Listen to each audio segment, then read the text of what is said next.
was. Recording's on.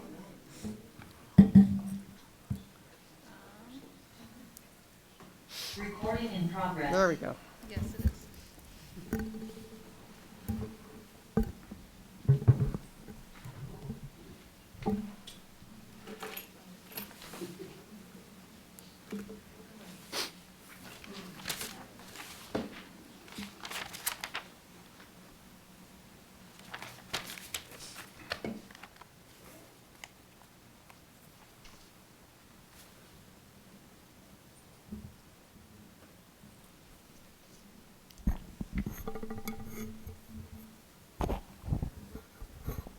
Everybody ready?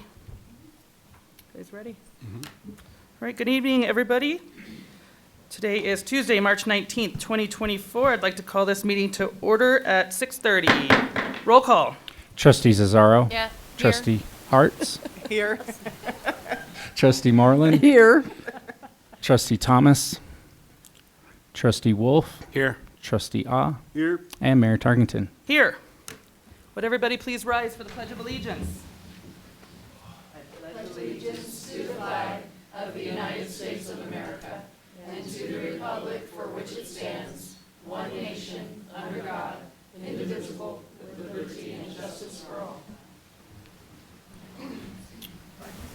All right. Does the board have any conflicts of interest to announce at this time? Yes, I would like to recuse myself from 5G.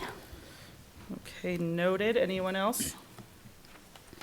All right, we're moving on to general public input. If any members of the audience would like to address the board not pertaining to items on the agenda, please approach the podium, name and address for the record.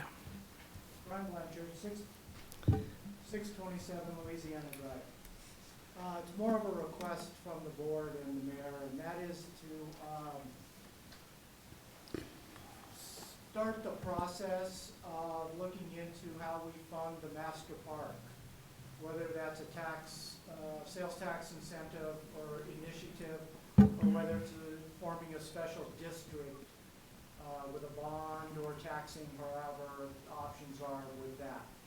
But I would encourage you to start that process and let's get it going again so that some of the citizens can get out there and get after it and educate our community and the benefits of having a master town park and expanding what we already have.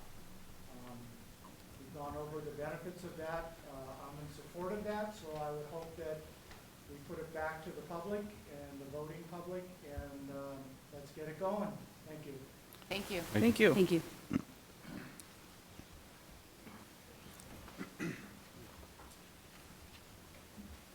David Wyatt, 606 Buck Highway.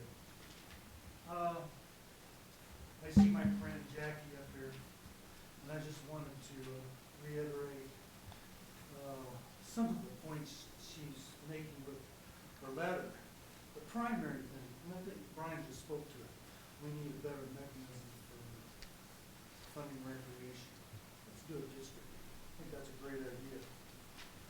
So let's leave it at that.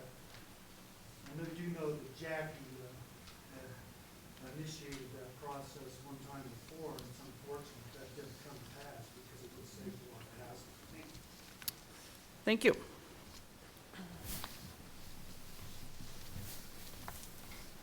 Cat Capsos, 525 Dove Ranch Road. I'd like to echo both David and Brian's thoughts. After reading Jackie's letter, I was reinvigorated once again to have the town revisit how we can get this accomplished. Maybe it's a committee, just like the comprehensive plan committee to update. More minds involved, the better. And how we can resource that. It may not be a tax, but it might have to be a tax. But I agree actually with Mayor Tarkington's assessment after 2A failed that there wasn't enough education, there wasn't enough time. But we felt that we had quite a large support within the community, and it was represented by a narrow margin of a loss. So I think the interest is still out there. We should strike while the iron is still hot, and I'm in full support of that. Thank you. Thank you. Thank you. Anyone else? All right, seeing none, did everybody get a chance to look over the agenda for this evening? Madam Mayor, I'll make a motion to approve the agenda as posted.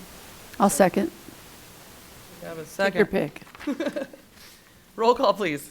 Trustee Cesaro. Yes. Trustee Hartz. Yes. Trustee Moreland. Yes. Trustee Wolf. Yes. Trustee Ah. Yay. And Mayor Tarkington. Yes.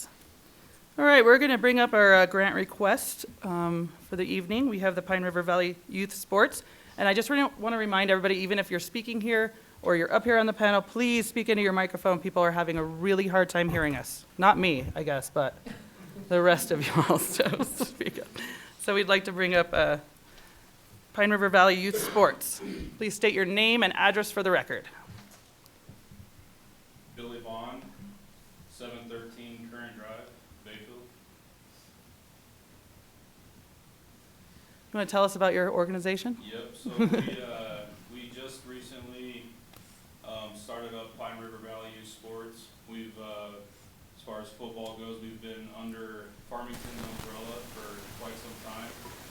And there was a group of people that felt like it was time for us to break out on our own, be responsible for our own, just our own program, how we would run it, how we get our equipment. Our equipment that we were being given from Farmington was less than ideal, more often than not.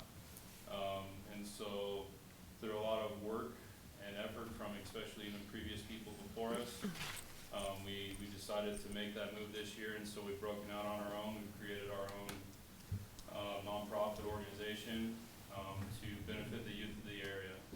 And so this funding would help acquire the necessary equipment to make sure that we can have these kids protected and make sure that that we have enough equipment for all those who want to participate. We look forward to providing a good environment for the kids of this area, grades from 2nd to 6th grade.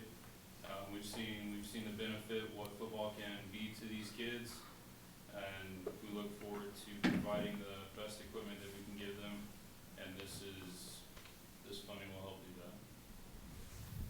Can I ask you, well, the games are all coming now to this area? You won't be, So the games are still not all coming here. We are still part of the Four Corners Okay. Youth football program, which obviously would be Farmington to Cortez, Bloomfield, Durango. And so we try and schedule out, and this is another reason that we wanted to break out on our own, so we have more of a foot in the door of trying to request more games in town Bayfield.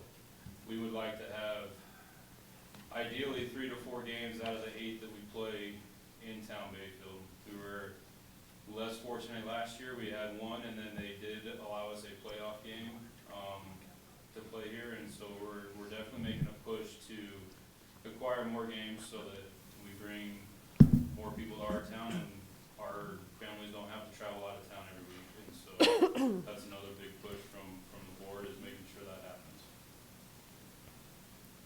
I have a question. How many kids participate in this, in the football? So we are roughly around 80 to 100, somewhere in there. And how many are Bayfield? What's that? How many are Bayfield?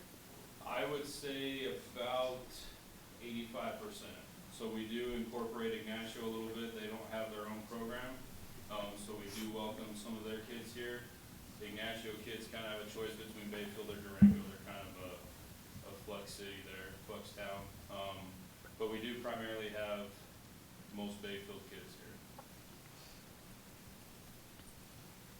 Are you guys looking to expand to other sports besides football? Yeah, so that's why we started the nonprofit as Pine River Valley Youth Sports, so that we could leave the door open to potential other areas there. The Four Corners Youth Sports, they also do track. Bloomfield and Aztec are both part of that as well in their respective towns. And so in the future, we do look forward to a potential of track or soccer program or further that would branch out into not just the town, to give them more competition throughout the area. Do we have any other questions from the board? So the one thing that came to my mind when we were working with La Plata Youth Services is that they suspended the services to the town of Bayfield last quarter, so in other words, 2023. And so this quarter, they still have not recognized what our judge and police chief have determined how we would get youth services. And so we have, at this quarter, we have $1,925 that's going to be unused in that portion of your grant and participating agencies. So unlike some of the other grants, this is for youth, and if that's a different direction you'd like to go, that's going to be unused this first quarter, last quarter in 2023, and first quarter in 2024. And we still haven't come to a conclusion about what they're going to provide us. Are there any thoughts from the board, or? Well, I think if we're not using the money on that, then why wouldn't we use the money for him? I mean, That's a lot of kids that, Yeah. uniforms are, they're really Outrageous. expensive, yeah. We've acquired helmets and shoulder pads so far, and that has come to the tune of a pretty penny. yeah. Are you getting a lot of interest from other sponsors in the community as well? We've just, like I said, we just have been starting this rolling. It's been quite a process. We've been advertising for some sponsorships. We haven't got many yet, but we are still pushing the Okay. sponsorship going. We do start football in July, but we're trying to get ahead of the game as much as we can. So come July, we're not trying to scrounge and, Yeah. fight at the last second to get equipment or jerseys or stuff like that. All right, I'm looking for direction, and I would entertain a motion if you're comfortable with. And you said that was 1,925 not used? $1,950, sorry. I forgot the last $25.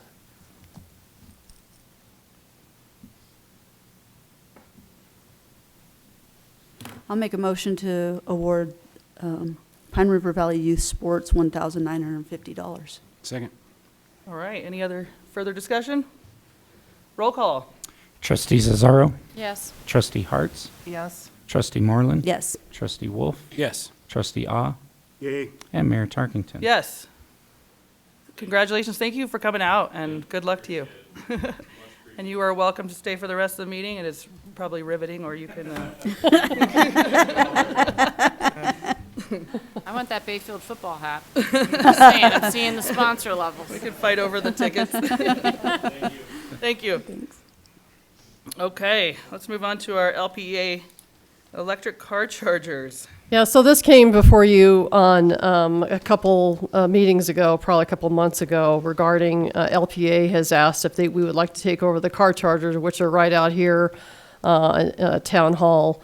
And I asked these certain questions, and then the board also asked that I do a community survey. It's very clear that the public doesn't feel, or that the public that was surveyed doesn't feel that the town should take these over.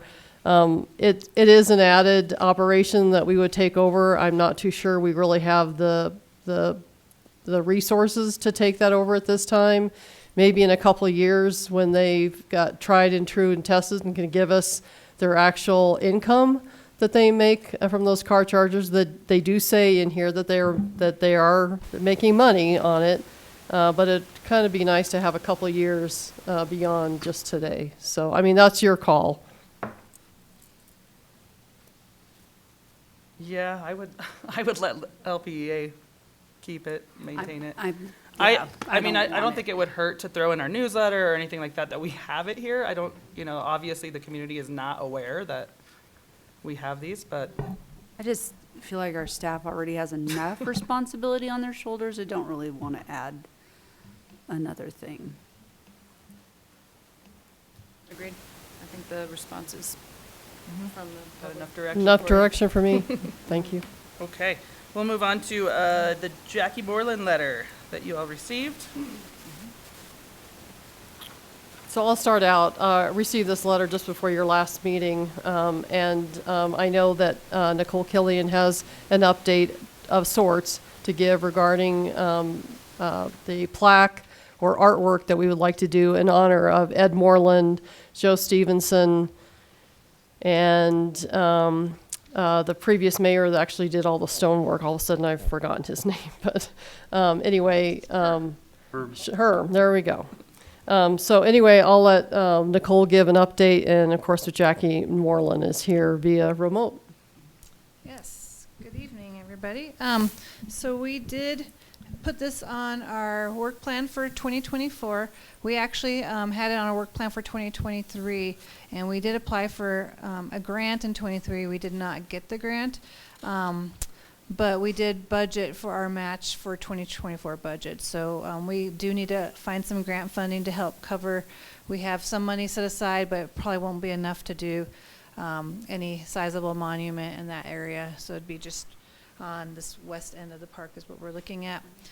So we are looking for some additional grant funding. There's a few that I'm looking at for summer. One of them is an art grant that tries to get involved community, mainly the school, but being summer, we probably wouldn't kick off anything till the fall with schools back in session, and maybe try and work with one of the art programs at either the high school or the junior high to get involved in that process.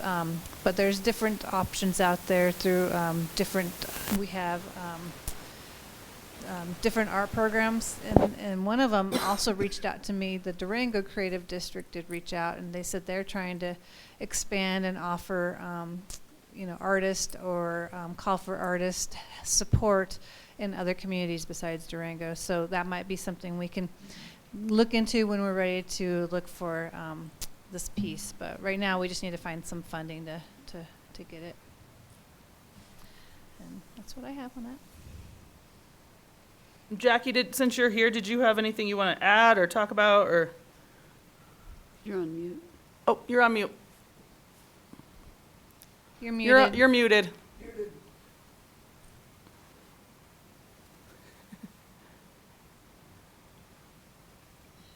Okay, now can you hear me? Yes. Yes? Hello, everyone.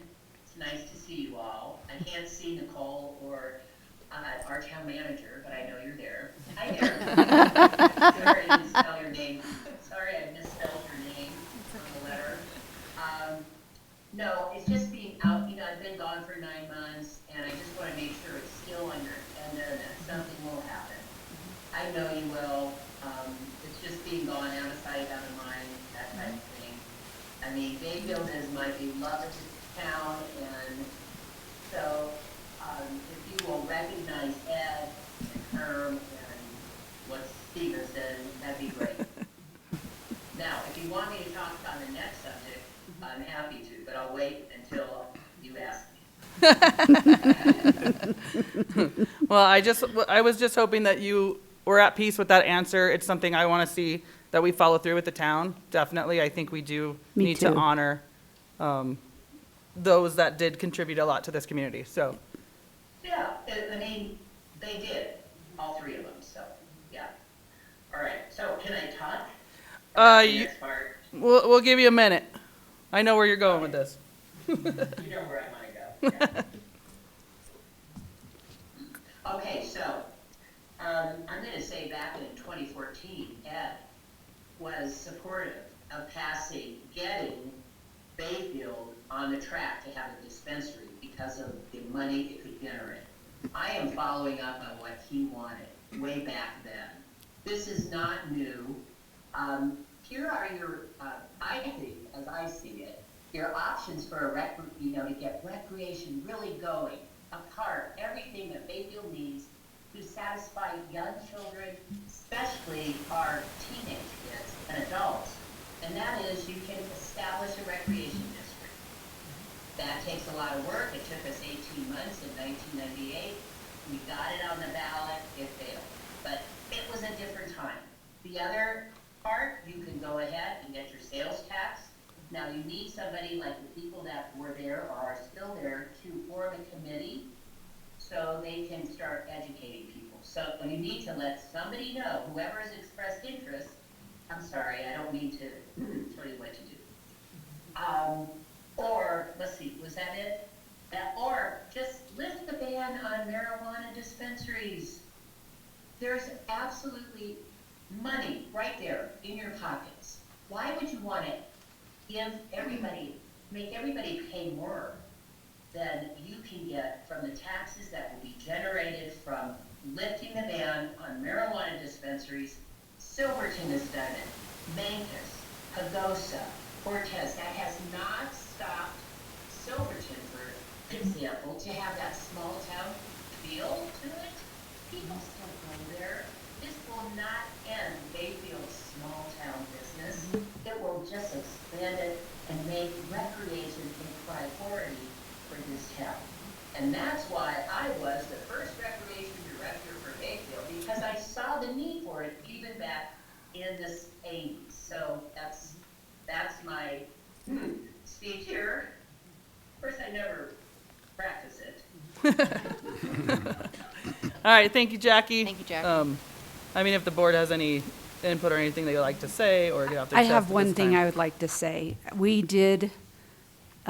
were very open-minded. We put it towards the citizens of the town of Bayfield, and they said no. I stand behind the citizens. I will note that there was nothing in the Blue Book explaining how having any kind of dispensary or anything along those lines, when people were voting, to explain to them the pros and the cons. And so I would have liked to have seen, when I was a resident voting myself, the benefits of, because I did read the book, and I was like, there's nothing in here telling me why I should vote for this. So I like to see the pros and the cons when I'm making a decision, and it wasn't there, and I did not do the legwork myself to figure it out. So I would like to see that happen, so that, because it didn't lose by that much. Still stand by I mean, it seemed like a handful, and I think it was just because people were not educated enough to understand the tax benefit. But that's my 2 cents. And it didn't lose by much, by only 9 votes when we put it to the public. And remember, most of the public that showed up were from out of the town of Bayfield. True. They didn't vote, but the vote was so close. You know that there are young people, progressive people there that are going to vote yes. And too bad we don't have a newspaper, because the pros should have been in there and the cons. You're right. And I thought of so many times writing to the newspaper, but nobody reads even the Durango area. So I'm going to go ahead and just say this, and then I'm going to move on from this topic. But a rec district, I think that is intriguing to a lot of us up here. I think it's something that we want to look into. On the topic of marijuana, I agree with Trustee Moreland. We put it out to the voters. It did not go through. I believe that ship has sailed. I have talked to a lot of mayors in a lot of towns that are no longer getting money from it. So I think it should have happened a long time ago, and I'm ready to put that to rest. I mean, if the new board comes in and they have a different direction, we'll deal with that. But I appreciate the comments. I appreciate you being here, Jackie. And thank you. we will move on. We'll talk about the Sword Recovery Residence Project. Yeah, so this letter was provided by Heather at Region 9, and they changed the deadline from March 29th to April 19th, which really doesn't give the new board any time to review this. And I don't know what the elections are in the rest of the municipalities, and the statutory municipalities are all going to have their elections in April, so. Anyway, it's up for your consideration. If you'd like to direct staff to continue to look for property or options, that's certainly would like your direction. I just kind of feel like unless there was just something super obvious that stood out in town that didn't take a lot of staff time and investigation, I think it would be worth looking into. Because I sit on Region 9 and I deal with this, I think they're putting it out to all the communities, but I think they're really looking into being in Three Springs or Durango. So that's kind of my thought on that. But I don't see putting a lot of staff time into this. If my 2 cents on No, that. I agree with you. I Yeah. agree as well. Yeah, it's got to, Three Springs is the obvious choice. Right. Okay? You good with that, Katie? I'm good with that, thanks. All right, at this time, I will pause our regular meeting and open up our public hearing on noxious weeds. Yes. Nicole. So, good evening again. So noxious weeds. Katie and I have been reached out a couple times now from the county and then recently the state, saying that our noxious weed ordinance does not meet the state requirements for the Noxious Weed Act of 1990. We have our code has some language in there, but it really did not cover what was required in that act. And so the state's asking us to make sure that our code does meet the requirements. So I did talk to the state and I talked with the county, because the county does have a weed management program as well. And they actually have a really nice website on the county, on the noxious weeds. But what's required is we have to have a commission that would make decisions from time to time on the noxious weeds management plan. We have to have a noxious weeds management plan, which our code did adopt a commission, but we never adopted a noxious weed management plan. And then we have to make sure that our management plan addresses list A, B, in accordance with the state requirements, which change from time to time. The weeds change. And then the county actually has on their website and through their management plan has taken a more clear look at what noxious weeds we have in our area, and what that makes more sense for us to look at those more specifically to things that they've found in La Plata County. And so as part of this, the town did adopt Ordinance 219 in 1992, but again, it's not complete. And that was added to Chapter 10 of the Municipal Code, which is under Community Development, which really should be referencing the Land Use Code. And so what we wanted to do was move noxious weeds under Chapter 9, which is our chapter on nuisances, and we believe noxious weeds should fall under that because ultimately they would be abated through the same process as nuisances. So then we started digging into Chapter 9. We realized that there was some language in the nuisance section that really wasn't legal. For instance, allowing the Board of Trustees at any time to trespass on any property if they see a nuisance. So we needed to just clean up some of that language and really bring our nuisance code up to date on how we want to handle nuisances, which is usually a citation, or first it's a warning. We work with them.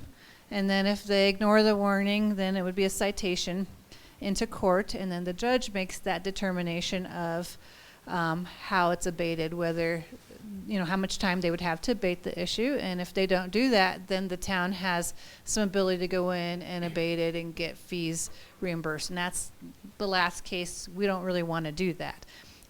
But so we had to relook at that section and rewrite that section. So really the noxious weeds requirement kind of led us down a rabbit hole of looking at the code and realizing there's other things that need to be changed. And since we were looking at that chapter, we wanted to make those adjustments at the same time. So what's in front of you tonight is Chapter 9, nuisances, as well as the noxious weeds addition to that section. The offenses piece of Chapter 9 is really dealing with the law enforcement piece. And I know Chief is looking at that because there's a lot of reference to state requirements and our requirements, and he wants to make sure that he cleans that up, but that's going to take a little more time. So we're really just looking at the Article 2 nuisances, and Article 3 is fire, open burning fires, and that section has been updated recently and it seemed okay. And then Article 4 would be a new section to Chapter 9, which is noxious weeds. And so the noxious weed section really, again, looks at the Planning Commission as being the commission that from time to time needs to make sure that the management plan is updated and bring those proposals to the Board of Trustees for ultimate approval at the board level. And that's to anything in the code, as well as making sure that the noxious weed management plan is up to date from time to time as well. And I do envision our own webpage where people can find this information with links to the county and links to the state for further information. But I went ahead and took did a draft noxious weeds management plan based on the noxious weeds, again, that the county has stated that we have in our area. There's control methods, so how do you get rid of the noxious weeds, and it explains the different types of control methods. Then there's the noxious weed species themselves and which type of control method would get rid of those weeds. And then the last part of it really talks about education and enforcement. We really just had enforcement. We went to Planning Commission last week, and the Planning Commission suggested we had added an educational piece to this because we really do want to educate the community and don't want to come down heavy-handed. We want to work with the community to figure out if they have noxious weeds and how do we get rid of them versus just go to enforcement. So we really kind of beefed up that section with an educational piece first, hoping that we don't have to get to enforcement and do education instead. And so there is an ordinance that you will see later in this associated with this, if you are inclined to approve this code section at this time. And just what I wanted to also bring up is that really I'm looking at the ordinance piece right now. I want to get some feedback, if you have any feedback on the management plan, or if the public has any feedback on the management plan. And then I'd like to take that back to the Planning Commission for approval in April, a recommendation in April, and then final approval from the board in April on that. So that's not in before you as a final decision tonight. That's just some direction, and then bring that back next month. But the ordinance, I would like to, if you're inclined, I would like to get a final decision on for that. I'd be happy to answer any questions that you have of me. I have one question, maybe two.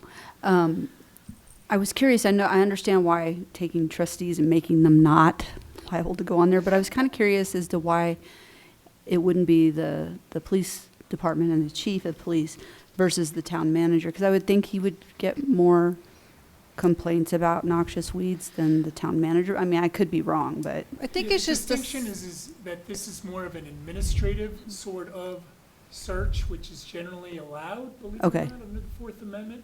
Not necessarily a criminal matter that your law enforcement would take care of, but more of an administrative matter that comes under nuisance statutes so as to protect the public good from any dangers that may occur. But again, in order to satisfy that administrative search requirement, you would still need a significant bunch of evidence Right. that amounts to probable cause that gives rise to that administrative search, so to speak. makes sense. Thank you for explaining. And then my second question is, I noticed that we have a lot of species that we list on here, but thistles weren't one of them, and I think thistles are like all over the place. So I would maybe add that one. okay. There's multiple different types of thistles. Those big purple ones. So the Y'all know what I'm talking about. You see them everywhere. The ankle biters? The ankle biters, yes. I will research that. Does the board have any other input or questions? Yeah, Nicole, the only thing I thought could be added is we do have a few HOAs in town that maybe there could be some sort of partnership or outreach to those HOAs and property management companies. So maybe in the education section, add outreach to HOAs. Yeah.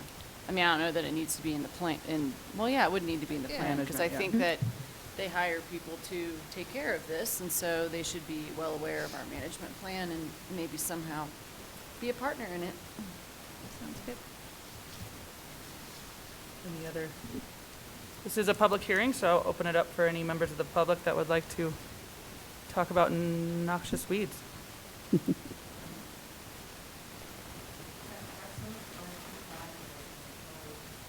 actually like to vote for this. I'd like to see the town's obligation, the town's project about noxious weeds. Like, what do we do? How are we responsible for that? Because if the town isn't taking care of their own weeds, and then now we're expecting the private parties to take care of weeds, there's a conflict, right? So it's happening with the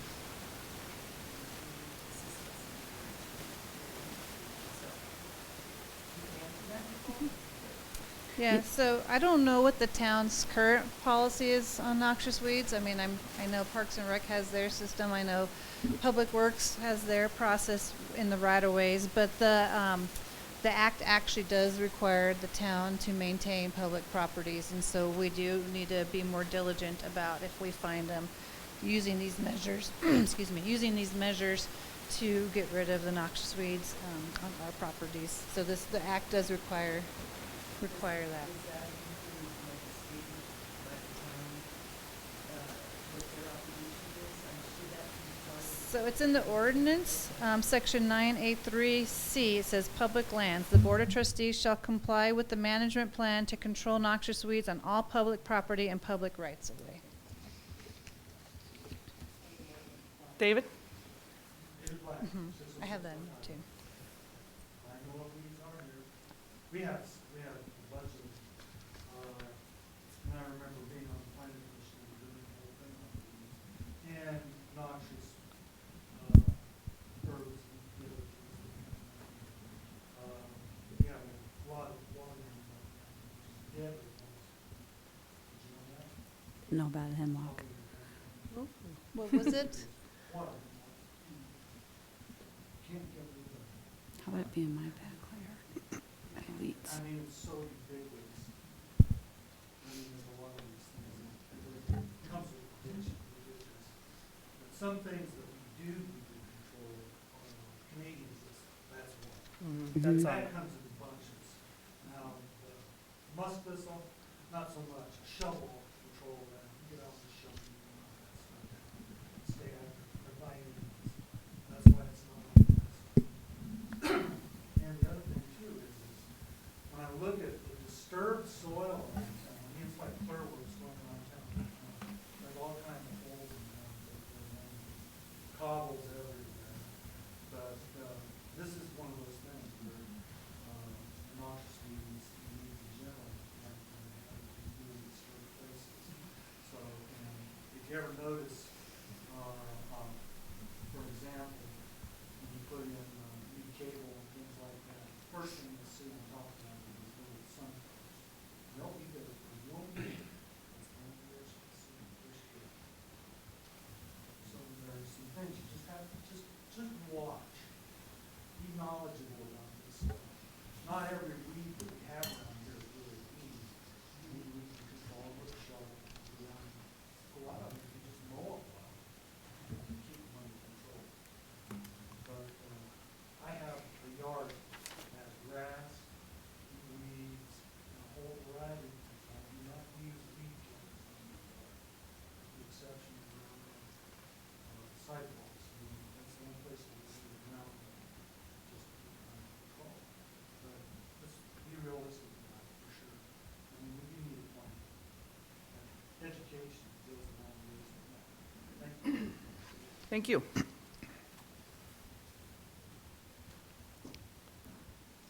Laura Flores, 32 West North Street.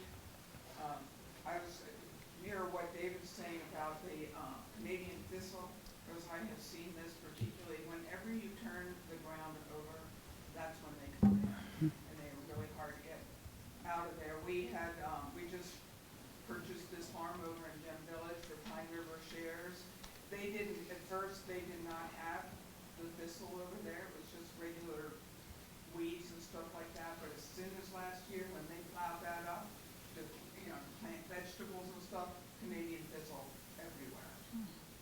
And the other thing, another concern I would have is, how are we going to police, are you going to come in people's yards and make sure they don't have any noxious weeds? How do we keep that all under control? And I would be very concerned with what we are using to control. Sure don't want to see Roundup. You gonna start a rent-a-goat program? Oh, yeah. Goats, you know what? Goats love it. Thistles are one of their favorite.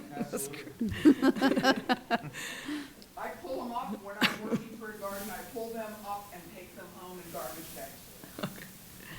All right, is that all the public input? Does the board need any more clarification or have any follow-up questions? All right, I'll go ahead and close our public hearing now, and we'll move on. Did everybody get a chance to look at the minutes from March 5th, 2024? Madam Mayor, I'll make a motion to approve the March 5th, 2024 minutes. I'll second. Okay, we have a motion and a second. Roll call. Trustee Cesaro. Yes. Trustee Hartz. Yes. Trustee Moreland. Yes. Trustee Wolf. Yes. Trustee Ah. Yay. And Mayor Tarkington. Yes. All right, moving on to our reports. Corey, your Public Works report. Good evening, Madam Mayor and Board of Trustees. We have 2 incidents to report on the water system. We had a water leak at 200 Hill Ranch, which was on their side of the meter. We were able to get a shut off on and make a repair. We also had a meter start leaking at 1705 Wolf Taylor Circle. Nothing new to report on the sewer system. Streets, we're getting a lot of potholes now. We're working on getting those repaired as they come up. And we also, as you know, went to go get a pallet of cold cat and got pulled over because of a vehicle skid. Come to find out we're not complying with some federal rules that I've been working with PLT to get us compliant.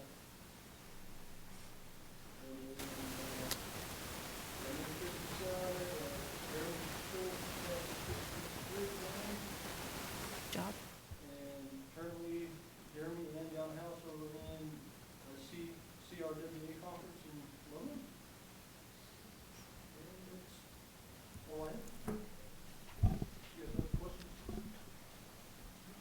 Nope, Thanks, thank you, Corey. Corey. Thank you. All right, Chief O'Gay. Good evening, Madam Mayor and Board.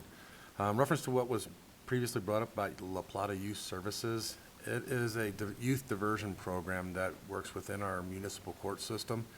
And back in the October timeframe, we had a procedural disagreement. They wanted us to handle it a different way. And with Judge Davlin and I researching everything, we maintained our position on how we are handling youth through the court system under due process and all their rights. We did not feel that what they wanted us to do was administratively correct in due process. So they suspended us because we didn't follow what they wanted. But I was following what the Constitution and what the courts require us to do. And Judge Davlin also supported that very much. We did meet with them last month to go over if there's a way we can work with each other so we can still provide the services to the youth. They were better in tune in what we have presented to them about due process and how we have to maintain the proper adjudication through the court system from Judge Davlin. So they've kind of agreed to that, but we're still in talks with them to make sure that the processes that we provide the youth is exactly what the youth of Bayfield or within our municipal court do need. So we are working on that still, and we have another meeting in April to review a direction between us and them. The key card system is in full function. One door is still not working correct. That's at the senior center. They'll be here March 26th to fix it the way Carrie would like to have it fixed. And So- the door to the east as well. Oh, yeah, that one. Yep. That was in, Yeah, I've been in contact with him, emailed a million times. I've given him quite a bit of excuses. So when they're coming to repair that, I forwarded it to Katie. We're just gonna keep until they come fix it. He was in Denver, he was supposed to be here last week. Never heard from him, so just kind of waiting. so over the past 2 weeks, we've been implementing the new Spillman project, which is our computer-aided dispatch with Durango Dispatch, which allows our officers to be in direct communication with dispatch the entire time they're on shift. It's how we do our reports. It's how we do our CAD reports. It's how we are dispatched. Within dealing with that, we noticed that we were having a lot of lag time with our computer system over in the office. So this led to research on our internet speeds. This whole building, this side, has fiber optic. They didn't run a line to my side. So I still have the old cable lines, but within that, Fast Track is, our contract with Fast Track is only for 100 meg service per month. Spillman in of itself requires 100 meg service. So we can't get on when 9 computers are on. to do our work. So we had to do some research with Fast Track and ClearNet how to increase. So within that research, we had, with DataSafe, we installed a new firewall last January, which allows 1 gig of service. So we only are using 10% of what our firewall can accept. So with each computer system taking on about 10 meg just to turn it on and run it, with 10 of us working, that's our 100 meg service is right there. And Spillman requires 100 meg. So we are not able to process our stuff with Spillman. So we have to go out in the cars, which we're still trying to get up to speed as well. So the service, we reached out to ClearNet to see what we can do contractually. And we'll probably go over that a little bit more when we talk about phones. Lovely. Okay. On a good note, our utility camera system's installed and all of our cars and personnel are meeting Senate Bill 217. Everything's up and running. Nice. Good job. And training, we are designing training plan for the new hires. We have one in the academy and we're preparing for him when he gets out. But we are also sending all of our officers to modern leadership training.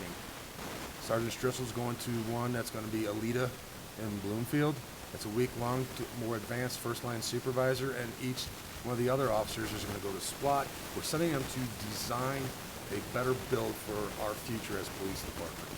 So we got a lot of stuff coming into play in the next 6 months of getting the training that they do need for the future.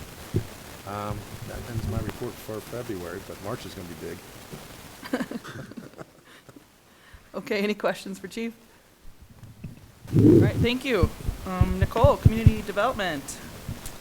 Yes, so I'll just hit a couple highlights. Right now we have Tractor Supply in site plan review, and they are proposing to locate at 370 Bayfield Center Drive, so across from Momentum and the library in that area, big empty lot.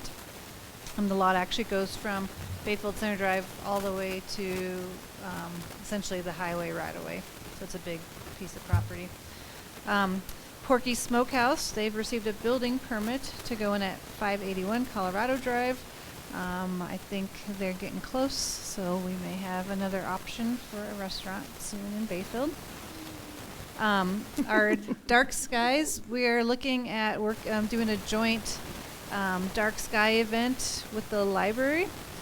They have a Dark Sky kit. I just received a meter, a light meter from Visit Durango, so that we can start looking at measurements of light. And they also have a telescope, so we're looking at some dates in maybe early summer that we can do some sort of event and offer goodies at probably at the library on their patio area. So stay tuned for that. I will also be at I'll give a plug for Dustin, but March 30th, don't forget the Spring Festival. And I will be there with the booth. You'll see me at the Spring Festival, 4th of July, and all 3 block parties. Just offering information. We'll probably do like a public safety information booth with the police department at one of the block parties. In March, I'm going to concentrate on the Dark Sky because hopefully we'll have a date for our Dark Sky event and just kind of spread information about what we're looking at for that. And so, yeah, put the word out. We'll be having booths at all the different events. And then I'm gonna go ahead and skip to the back. Grant funding. So we just found out that the Bayfield East intersection received $1.57 million in congressionally directed spending. We applied for this last spring, so it took a year to get word on it.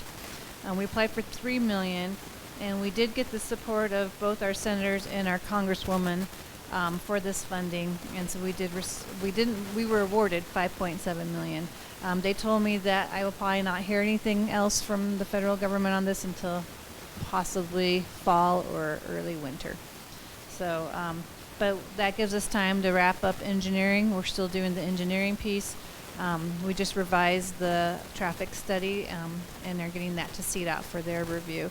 So it's moving forward, but it's great that we have some money, and I'm hoping that I can use this funding to help as a match to find some additional funding, because about a year ago, the cost estimate was $3 million. And CDOT's going to be able to give us some for the signal. We have some that we'll have left over from the $500,000 that the school provided after we do the engineering, but we still need, I think it's just this system speakers, but we still need probably at this time another $2 million just because of how things are going up in cost.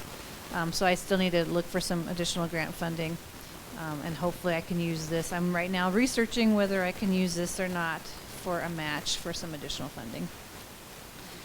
And then Pine River Commons, so Charlie Albert's project at the Old Haga property, they were just awarded $50,000 a unit for the first 22 units, so it's a total of $1.1 million from DOLA for their deed restricted projects. So they want to do 66 total, but DOLA's given them $50,000 a unit for the first 22, and they're looking at the 3 phases for that. So that's awesome to hear as well. And as the board had approved in early February, we are still applying for another grant for them for More Housing Now for an additional $2 million. So hopefully that'll get that project down to a price point where we can see some good reductions in housing costs for that project. And then the last thing I wanted to, I didn't have on here was that the town just recently completed our ISO survey.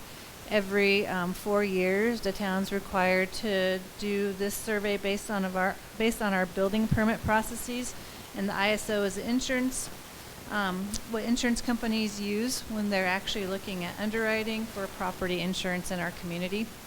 And so because we adopted a new building code and because we just adopted the new FEMA requirements, we're hoping that we will get a good score for our community. And we do understand the insurance rates are going up, and hopefully this will help a little bit with some of those rates. So, and happy to answer any questions that you have. Nicole, have we seen any RFQs come back from developers for Salmon Heights yet? No, and it's not due till April 1st, so hopefully. I know, I've heard there's interest of a few developers, local developers, so we'll see if that plays out. Any other questions? The static, where's it going? I'm trying without killing her Oh. mic, yeah. I forgot to mention one thing because it wasn't in the report, but I want to thank Trustee his observation of mud shavers getting destroyed last week. That's an understatement. Have made an arrest. Saw that in the paper. Okay, I just want to, you were part of it, I just want to let you know, but it turned out to be a bigger ordeal than what we really thought. So, Yeah, that was crazy. I walked up and I saw all that water, and I'm like, looks like there's a leak here somewhere. a big one. Whoops. Yeah.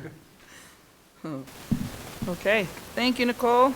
We'll move on to leadership development and initial strategic plan. So these are just words that the leadership team put together after our last leadership meeting, and just determining, what does what is the strategic plan going to look like when we're just thinking about it?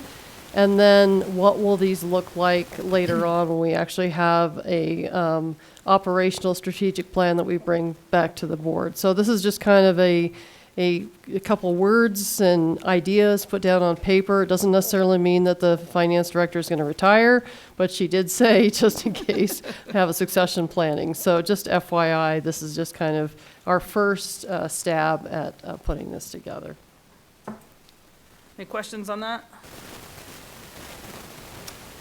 No?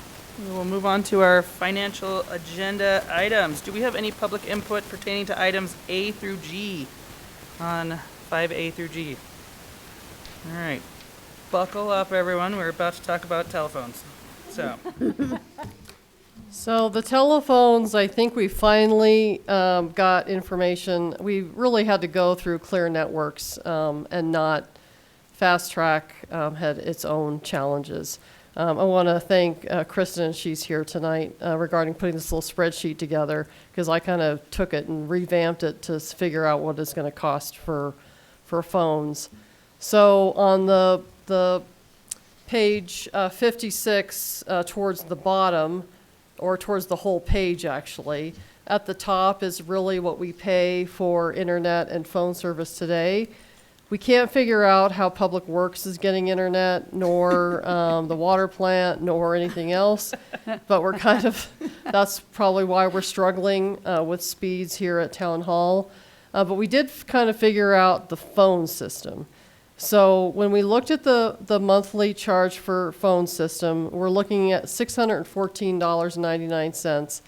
We don't think that includes the fax at the fax or the fire alarm, because they may have to be analog. So there's a fire control system at the senior center and also at Town Hall. And then we also have a fax at the police department and at Town Hall. So we haven't quite nailed that down, but this will at least get us, we don't have to actually purchase those phones. So the actual capital improvement part is $3,877.50. And then the monthly service charge, even adding extra phones to the Public Works, to the water plant, is actually going to be about the same, because we don't know about fax and fire. And I did decide to leave the elevator in there because that's still a significant cost for an analog system. So this is the first part. The next part is the internet. When we start running Spillman, we can't operate in Town Hall. It's become quite a challenge. In fact, the other day on a Zoom call, which was fairly simple, just me and one other person, I kind of had to turn off my video and then had to turn off the sound and call per phone so we could actually have a discussion. Spillman, I know, takes a lot of bandwidth in the system. So when it's sucking up bandwidth, keep in mind that our whole system has to go to Cortez and back, and all of that bandwidth is just basically taken up now to get out of Town Hall. So the $2,466 a month fee is not correct. It did go down to $2,100 a month for internet. But what that brings is that's 1 gig, and Doug Seacat from ClearNet was just verified. That's 1 gig, not 500 megs to Town Hall. And then an EPL would go to the police department, which the police department is basically part of Town Hall. And then Parks and Rec phone, or the internet would be $178. We could go down to $128. I think that may be adequate for the wastewater plant, the water treatment plant, the public works shop, and possibly the park and rec shop phone. But as long as we're struggling with Spillman, it's going to be a real struggle. So even cutting out $300, it's still quite expensive to get internet at a rate that we can actually work at Town Hall. All the utility programs have to basically are hitting the server in Cortez. Almost everything we do is hitting that server in Cortez. So now we're kind of at a point where either we've got to do something, or we spend a lot of time just sitting and waiting, or finding a way around to this 100 megabyte narrows down all of our bandwidth. Oh, Lordy. I mean, we have to have it. Like, nobody can do their job. Well, if not, we're just sitting around waiting for anything to operate. And that doesn't mean that's many employees, not just. And then Spillman has to basically go to eForce to use a completely outdated system for reports, because they can't use Spillman. And here we've paid a lot of money for Spillman and cameras, and we've got all this technology, and now we can't use the highway to get in and out efficiently. So is the $3,877.50, is that the, That's just for Phones. that's physical just for the phones. phones themselves? That's just for physical phones. Sorry, and I'm trying to understand the spreadsheet a little bit I know. better. What's the cost for the internet that's increased? Do we know? The increase will go from internet is $12.65 up here at the top to about $2,100 at the bottom. So it's $900 more a month. Okay, and then the capital cost, so it's 3877. Why are we splitting it? What do you mean? Why are we splitting? 3393 from the capital and 483 from the general fund. Well, because the water fund should pay their cost of a phone and the cost of their internet service. The wastewater treatment plant needs to pay the cost of their phone and their internet service. Streets is also a separate fund. It should also pay for it. So they're split up between funds, which is before they were all just paid out of the general fund. So, I don't see it split here, sorry. The capital cost to purchase phones and consoles is 3877. That can be purchased at 3393 from the general fund and 483 itemized per public works. So the 483 is for all those different ones, the water and the sewer and. 483, I'm trying to. On your notes and recommendations. Oh, yes, yeah. Yeah, 483 is just split up between the other funds, streets, water, and sewer. And they Okay. should be paying the cost of operations, just like Okay. they're paying the cost of labor and everything else. So and they're paying, and that's for their equipment? That is for the actual capital to purchase a physical phone. Okay. And we're not worried about the capital because we have plenty You of have money that. in your capital improvement It's the fund. $900 a month that's the That's issue. correct, that's operational. okay. Now, part of this that we have never charged some of these enterprise funds is for phone service.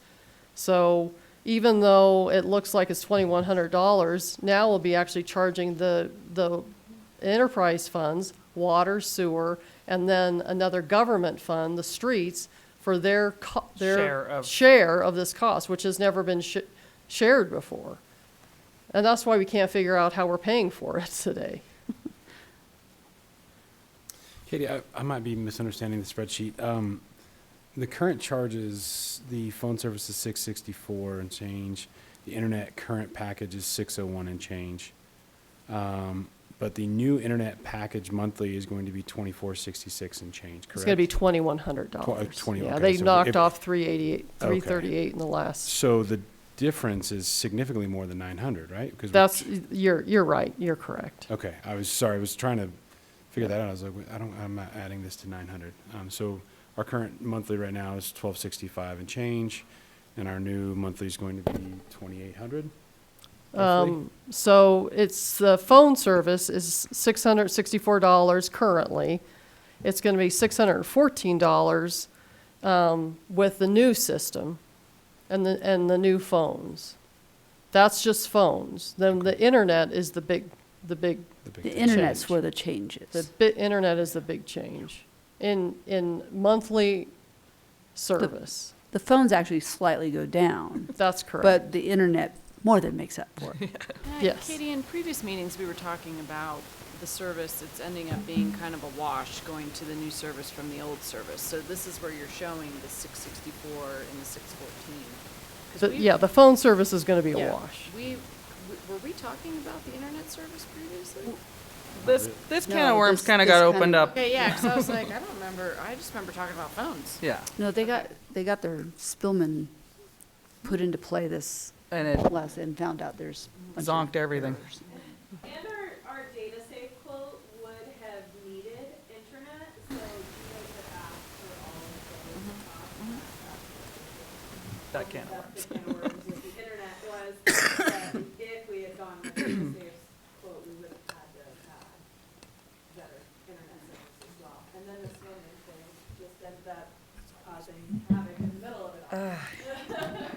Within those meetings we had between Katie and I and ClearNet, we were able to get that 500 meg for the same price as get the 1 gig is the same price as the 500. So they gave us twice as much service for the same time. So we have room to grow. So I think the question is, and you know I'm going to ask it. Of course I know you. How are we going to pay for it? So, so that's why I color coded it down here, because the enterprises should be paying their share of this cost. Okay. So if you look at basically the $601 for internet, which has been charged almost entirely to the general fund and all the operations in the general fund, now we're looking at approximately $1,400 in the general fund. So we have additional $800 in the general fund, whereas even though you see 20, or just scrape out $2,400, put $2,100 in there, the rest of that needs to be charged to those enterprise funds, Right. and to the government fund, which is a street fund. So when we go to the enterprise funds, they have enough funds to cover it. I'm They should be, assuming. they Yeah. should be covering all the charges for operating. Their And a operations. phone is Right. probably important, and internet for all their SCADA systems is important to operate. So what my brain is trying to understand is that they'll take a portion of that away from the general fund, and so therefore the general fund hit won't be quite as bad. Quite as bad. So that's where correct. does that leave us with the general fund? So that leaves you with the general fund from the rest of, if you just start April 1st. And this would also improve, this would be about $7,200 in addition for internet service. And this also That's will annual improve. though, right? Yeah, that would Okay. be the last 9 months of 2024. Gotcha, okay. So 7,200, do we have that? So in the operations, we believe that we have that. Okay. And that comes out of the senior center, and it also would come out of the town hall fund, Okay, operations in the general fund. okay. I mean, like I said, we have to be able to do our jobs here. It's been frustrating, and I would like to just move forward. I don't want to Well, sit back. the way I view it, I mean, they have to be able to do their Yeah. jobs, and there's no ifs, ands, or buts about that. I think you guys have done your due diligence in trying to get the cost down as much as you can. Yeah, the static. And that won't be something Maybe we're it'll fix fixing that. right away. I don't know. But yeah, I mean, you can't not have the internet you need. I'm not worried about the phone piece. The phone piece is Yeah, getting fun. it's fine. We have enough in the capital fund. You're going to spend more hours and time wasted for employees just waiting or Oh, going yeah. outside. Well, and then you're to going to have take to a do phone call. overtime because they can't get into Can't- the, can't yeah. do it. So it actually would probably be more of a cost not to do it. Yeah, but like I've said before, all this technology continues to baffle where we're at. Maybe, fast track, the spring break, so we actually got directly to Clear Networks and actually got some real clear answers for probably the first time. So they're checking on their processes as well. Are there any questions or comments? In our motion, do you need us to include the internet piece, or is that? If you would like to make that decision, that is your call. This has all been on the agenda. Been in the packet, so it's up to you. I would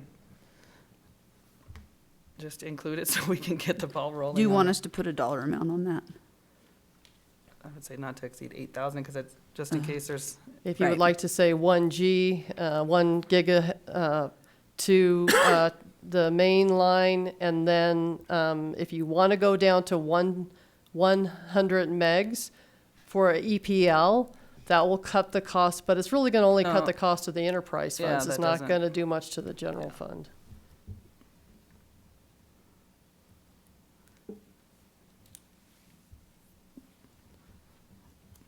Then I would entertain a motion.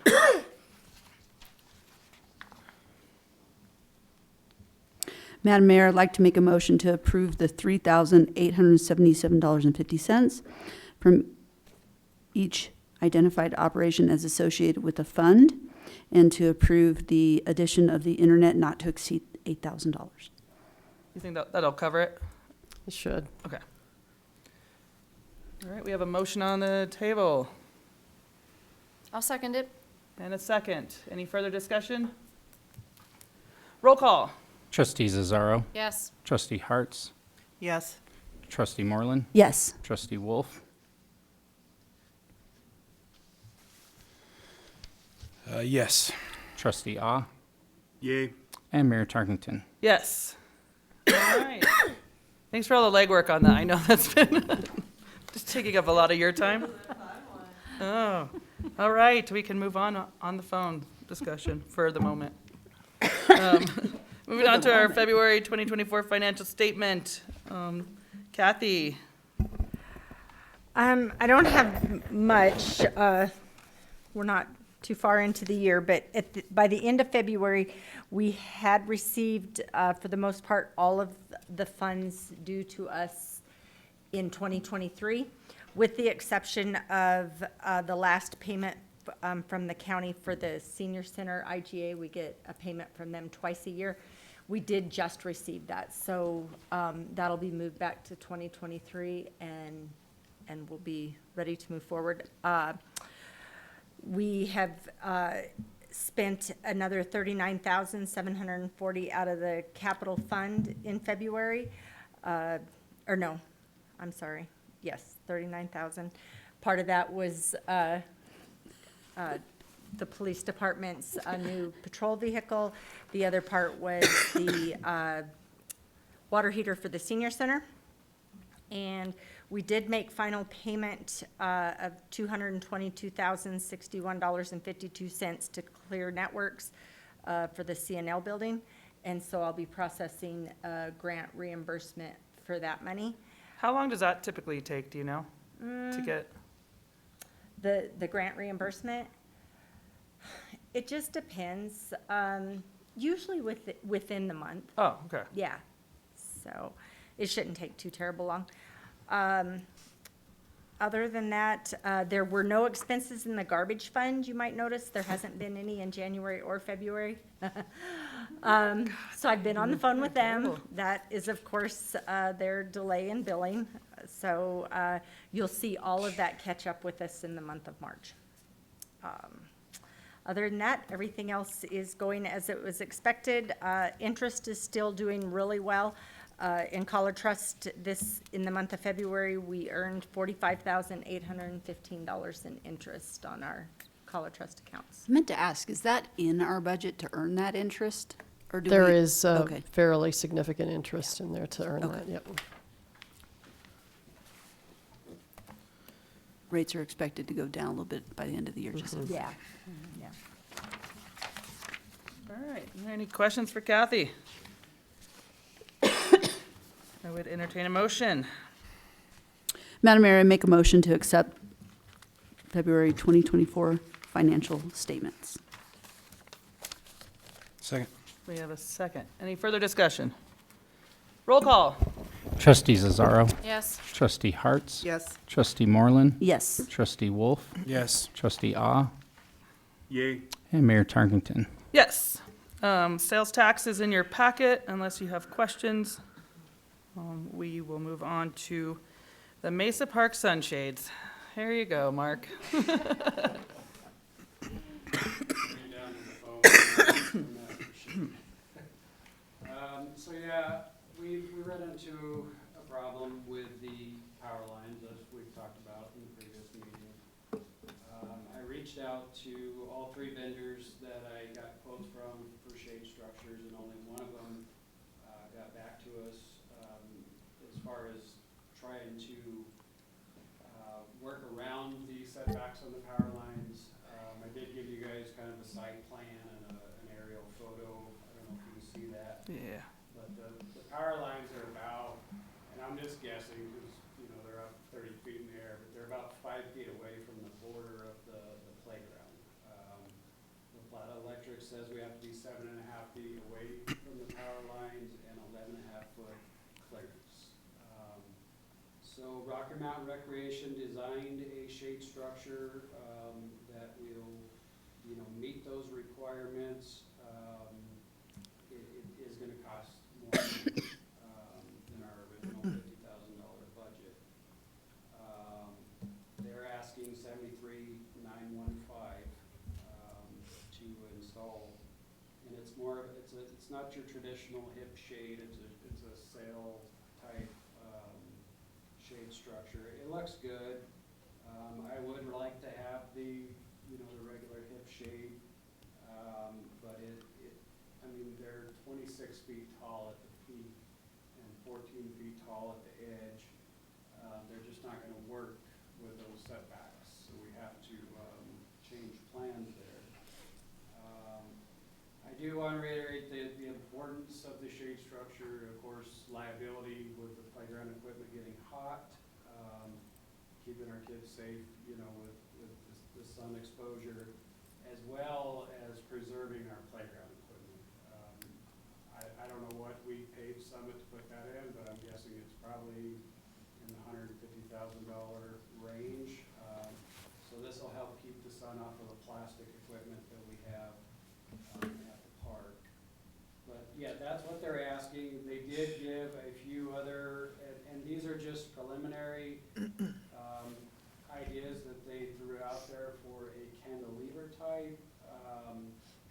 They are not, engineered to, meet these setbacks. These are just some options that if we want to look further into, we can, and they are lower in cost. But again, I spoke with Caroline with Rocky Mountain Recreation, and she said it's highly unlikely that they're going to be able to design that cantilever structure, because it's still going to go over the playground into the setback. There just ain't going to be a pole. So it doesn't look good as far as that route. So I think the cell shade, at the $73,915 is kind of our only option at this point. Jeez. Unless you guys have any, feedback or any other ideas, I'm definitely open. Have we talked to La Plata Electric about going underground with the service lateral? I have not. It's a primary line, but they still can. And if it was new install, they would go underground. They would go subsurface. Last time I talked to Tiffany, it was $39 per linear foot, which is pretty close to the $37,000. So it's probably a wash. Yeah. But Except for in the future, we need to replace it again. Yeah, I was going to ask, how no, does the maintenance work? it's a La Plata line, so it's their responsibility. We just have to stay in that easement. Mhm. No, what I was saying is if the cost is $37,000, you already paid it once. Yeah. But the shade that's this large, when we go to replace it, Sure. is going to Well, cost this is again. the installations, the, Yeah. yeah, Yeah, the- that's the the- big part. Ugh. And that's excavating Upper Park and, probably closing the park while they do that. And, I personally wouldn't want to see that. It would be nice to have them out of there. But that's a whole nother project there. Hey, that's a lot of money. Is this the only playground that needed a shade? No, I actually plan to keep trying to implement shade structures. Next year I'd like to go for Gosney because it is one of our newer, playground equipment. Would that one be 50,000? It's probably going to be right in this range because it's. Because I'm almost thinking, It's the same size. pretty much. oh, so it'd be like this one. Yeah. And these prices kind of remind one of me too. It's a simple shade structure, but, it's not unheard of to spend $100,000 on these, pieces of equipment.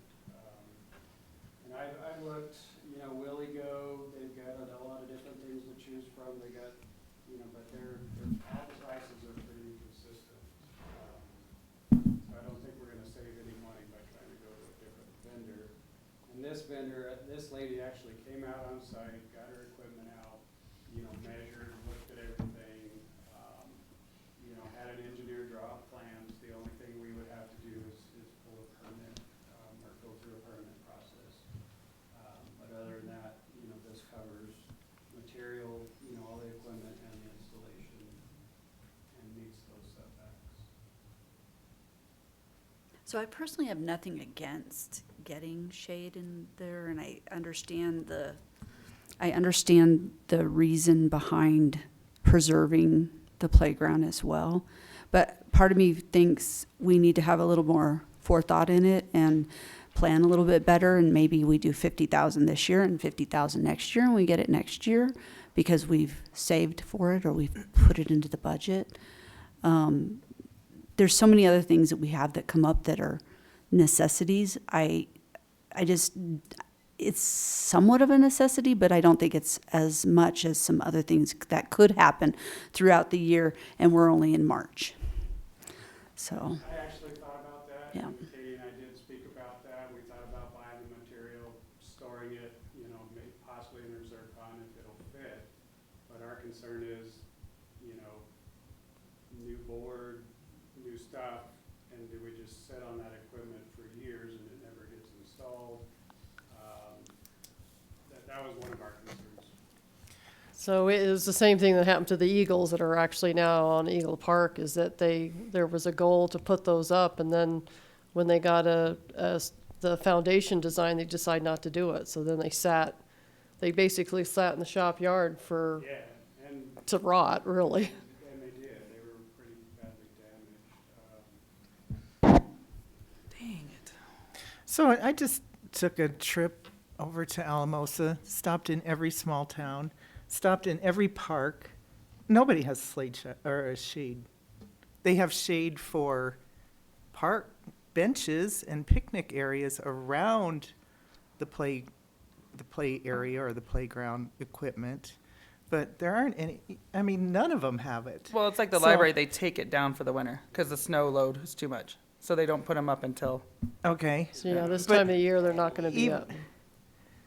Okay, I'm not against the shade thing, but we're already looking at, another. Surrounding municipalities that I've been to have shade structures. Memphis has them, of course, Durango, but they're much larger.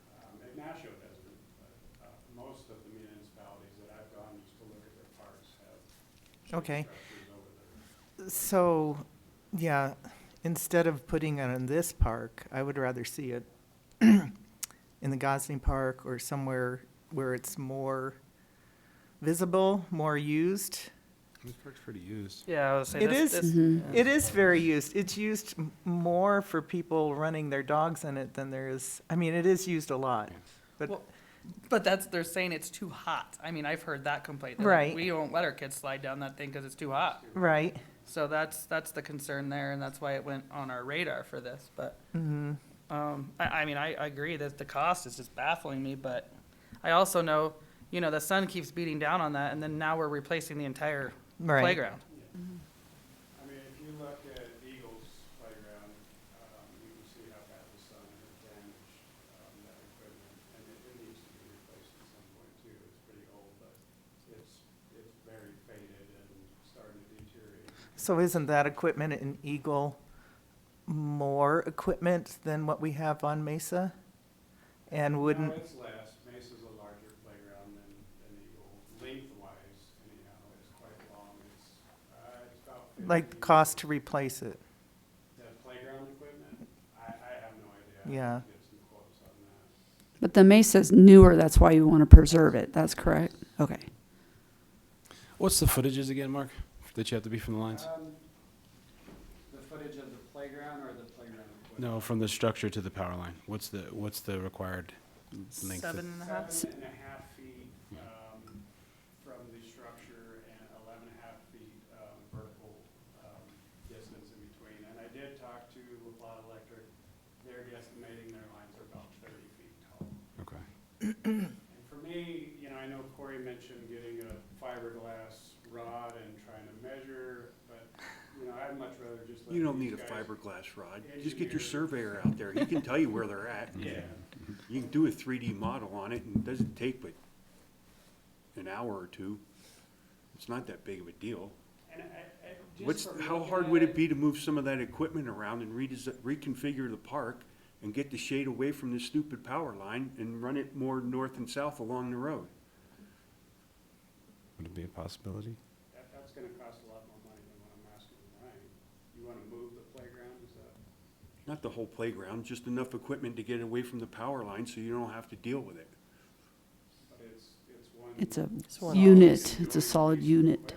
It's all one piece? So the aerial that you, I know this is an arbitrary red line, but looking at the design that this, that Caroline has sent you, it looks like they are trying to cover every piece of the equipment. I don't know what's on it'd be the northeast section there, or in that general, that looks like some type of a walking beam. Yeah, that would Like- be the only piece that's not covered. Okay. It is kind of a seesaw type walking beam. Gotcha. I mean, even some shade, if we can put something over it and bring it as far forward towards the road as possible. I mean, it looks like we've got a ton of coverage. Yeah. And it seems like I don't know this company from Adam, but it seems like they're trying to really, really sell you on making this thing never see daylight ever. So it's like, I mean, I think we could come up with some type of a design that gives you some shade, maybe not the entire thing, and like bring it as humanly possible as far forward. I mean, it seems to me like they're really trying to kind of maybe over-engineer it. I mean, I know you spent tons of hours on this. I'm not saying go back and see what they can do, but so I think something would be better than nothing. Right, I agree. I mean, to have some shade.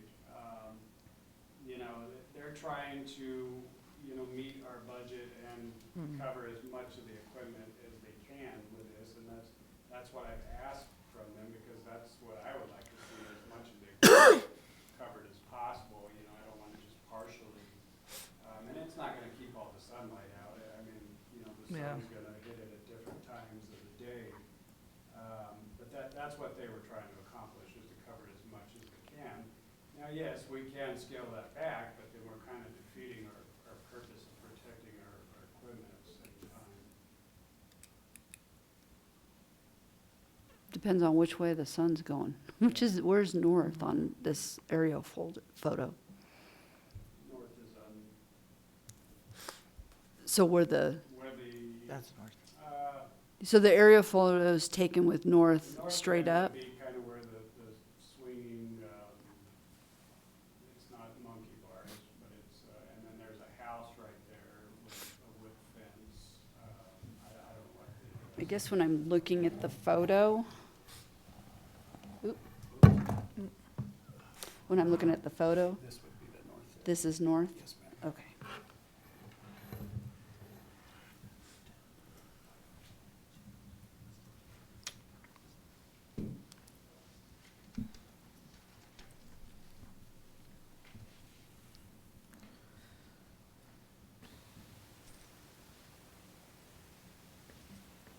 What you guys want to do? I mean, we have the option to table it. We can kind of investigate it further. I know, like I said, I know Mark's been spending a lot of time on this, but I think those are some valid. Well, I'm just concerned at the price, to be quite frank. And everything can't just be approved. I just don't find this one an emergency, to be quite frank.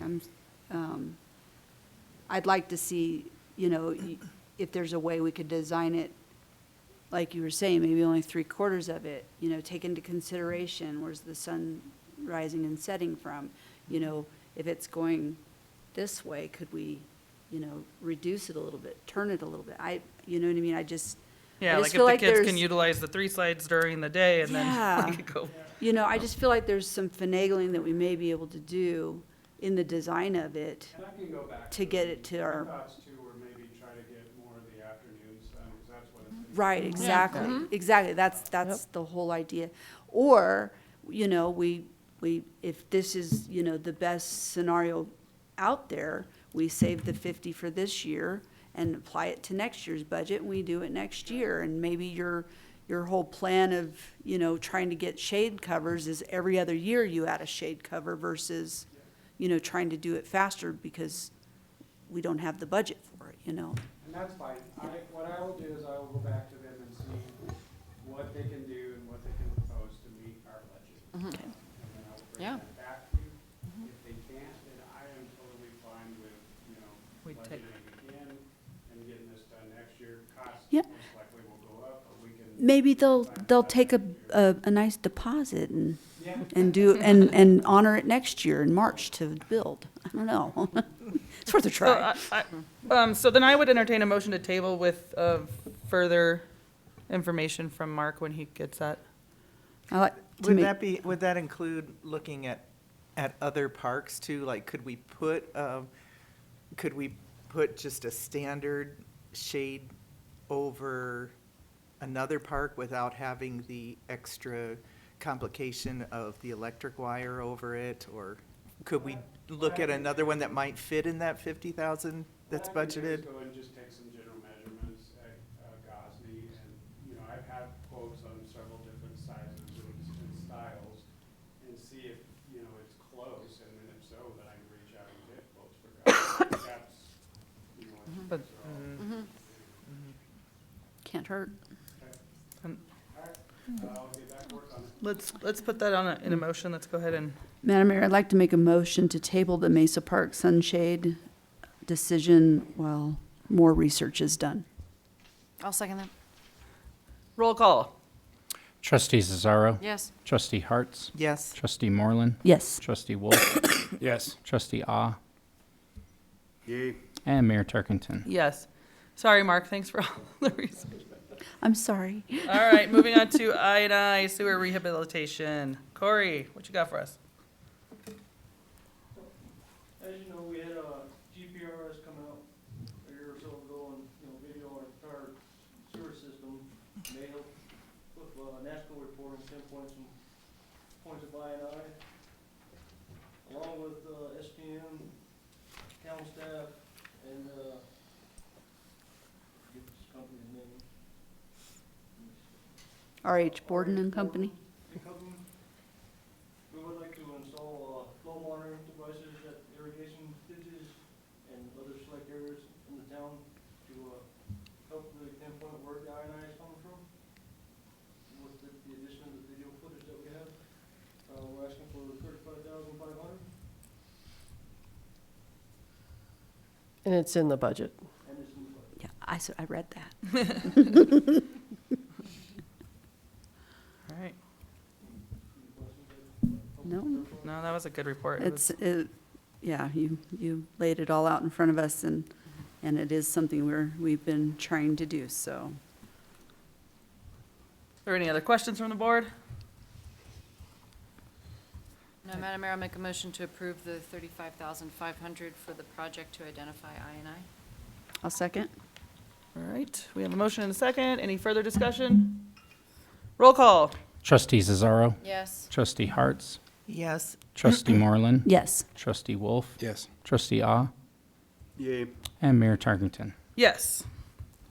All right, Tamarack and Los Pinos Street reconstruction. As you know, we went out to bid, surprising enough, we got 3 bids back, all under the engineer's cost estimate. Wow. One still higher than our budget amount, we got 2 under our budget of $500,000. SDM town staff is recommending we, award the contract to Human Construction for the dollar amount of $428,647. And that includes Los Pinos and Tamarack. And that does not include the flat work, the concrete flat work, but that would all come in within the $500,000 that you budgeted. Concrete flat work for the cross pans or something? Yeah, on Tamarack, there's some, gutter pans that need to be repaired and some turbine gutters and Okay, stuff that needs some repair. okay. Cool, that's good news today. Great. Any questions? Madam Mayor, I'd like to make a motion to award the contract to the lowest eligible contractor to reconstruct Tamarack and Los Pinos. Second. All right, roll call. Trustee Cesaro. Yes. Trustee Harts. Yes. Trustee Moreland. Yes. Trustee Wolf. Yes. Trustee Ah. Yay. And Mayor Tarkington. Yes. All right, Brenna will be recusing herself for this portion.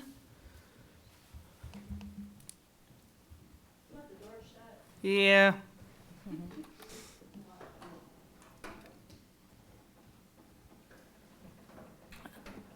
So We need some WD-40 on that door. Put that on the task list. Just kidding. Just so the door doesn't break. We just can't seem to win. Can't win Excuse on me. doors. All right. Going on to our Cigna Health Insurance credit. So we learned when we were doing the renewal that the town will receive about $20,000 and we got this $48,000 probably the 1st of January estimate for a credit on our health insurance. What they're doing is they're crediting our health insurance. They did the first one in April, they'll do another one in June, and by May, that full $48,000 will be credited against the town's monthly bills. And, basically just looking at usage, health insurance, this is coming from reduced usage of our health insurance. We're saying, my guess is that the employees are staying healthier or taking care of themselves. I'd certainly like to have some incentive for the employees, but there's a full $48,000 to consider. Like I said, the actual credits will be big, like $21,000 in April, $21,000 in May, and then the balance of it the 1st of June. So, Katie, what I was trying to understand, because I know bonuses get taxed.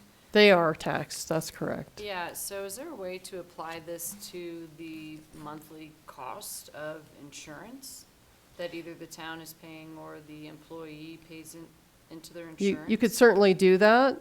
So what you're going to do is if you're crediting against the health insurance, you're going to credit those really people that have a higher, lower deductible and a higher insurance rate are the ones that are going to receive the benefit, and not those that are at the higher deductible that may be actually incentivizing the reduction in usage.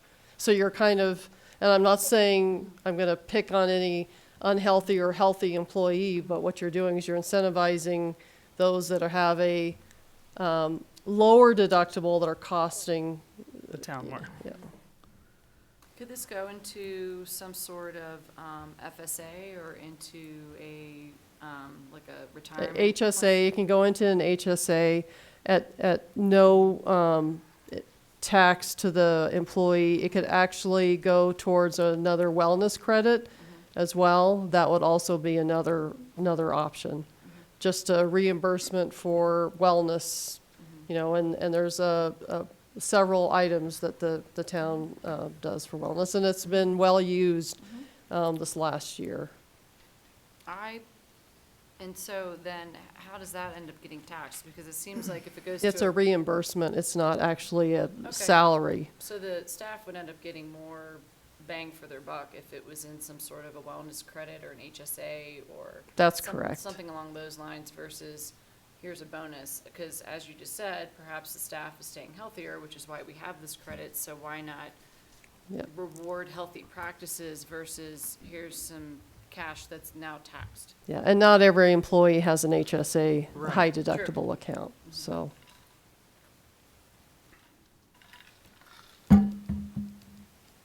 I like the idea of promoting wellness. What do the employees want? They want the money. They want all They of want the it. bonus. This just came to me on Thursday or Friday. We're actually having an employee breakfast on the 27th, and this is not necessary to make a decision tonight. I just got this information at the end of last week, and thought, well, especially when waiting for a round for fast track, I was like, we'll put it on the agenda and see what happens. But asking the employees would certainly be the proper way to go about it. I like that. I Table it would to do that, yeah. like to hear. Mhm. And I saw Kathy smirk over there, one of those suggestions. It sounds like a whole lot of work. Yeah, tracking it on health insurance 'Kay. reimbursements would be a nightmare. Yeah, but provide the staff what the options are, not just it's a bonus or anything else that comes up. Like, I feel as if the way you explain this as the reason why we have the credit is because they're healthy. We'd like to continue that. Yeah, so how do we do that? Mhm.